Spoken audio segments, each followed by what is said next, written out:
यदि मनुष्य अपने अमूल्य धन का सही ढंग से उपयोग करे तो वो कभी भी निर्धन नहीं हो सकता। आज की कहानी मेरी इसी पर आधारित है। हेलो फ्रेंड्स, मैं हूं मंजू श्रीवास्तव। मेरी यूट्यूब चैनल पर आपका स्वागत है। प्राचीन समय की बात है। एक दिन माणक मुनि अपने आश्रम में ध्यान मग्न बैठे थे। तभी एक व्यक्ति उनके पास आया और उनके चरणों में गिरकर रोने लगा। मुनि ने उसे उठाया और आने का कारण पूछा। महाराज, मैं बहुत निर्धन हूँ, घर में खाने के लिए कुछ भी नहीं है। कोई ऐसा उपाय बताइए कि मेरी निर्धनता दूर हो जाए। आगंतुक ने नम्रतापूर्वक कहा। क्या तुम्हारे पास कुछ भी नहीं है? कोई खेत अथवा मकान भी नहीं? मुनि ने पूछा। महाराज, कुछ भी नहीं।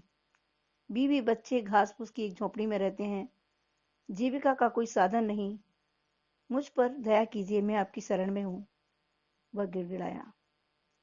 कोई काम धंधा शुरू कर दो। बिना कुछ किए निर्वाह कैसे होगा? मुनि ने समझाया। प्रभु, बिना पूंजी के कोई धंधा कैसे आरंभ करूं? आगंतुक ने याचना भरी दृष्टि से मुनि की ओर देखा। मुनि बोले, तू यदि अपनी दोनों आंखें दे सके तो मैं तुम्हें जीवन यापन के लिए पर्याप्त धन दिलवा दूंगा। इस पर वह बोला, फिर मैं देखूंगा कैसे? नहीं प्रभु, आंखें तो मैं किसी भी कीमत पर नहीं दे सकता। तो फिर दोनों हाथ दे दो, इसका भी मैं उतना ही धन दिलवा दूंगा।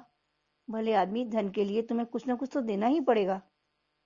यह कैसे हो सकता है? हाथ दे देने के बाद में कुछ भी नहीं कर सकूंगा। नहीं महाराज, नहीं, मुझे यह बात भी स्वीकार नहीं। निर्धन आदमी ने कहा। चलो ठीक है, आंखें और हाथ न सही, तुम मुझे अपने पांव ही दे दो। इसके बदले मैं तुम्हें इतना धन दिलवा दूंगा कि तुम सारी जिंदगी आराम से बिताओगे। ऋषि की बातें सुनकर गरीब आदमी सोच में पड़ गया।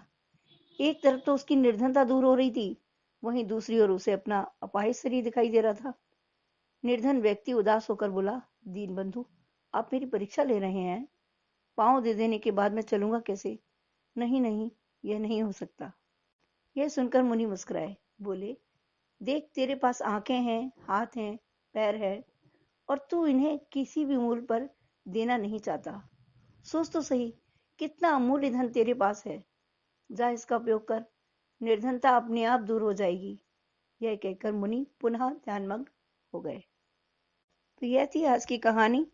इस कहानी से हमें यही शिक्षा मिलती है कि हमें परिश्रम करके अपनी निर्धनता दूर करना चाहिए।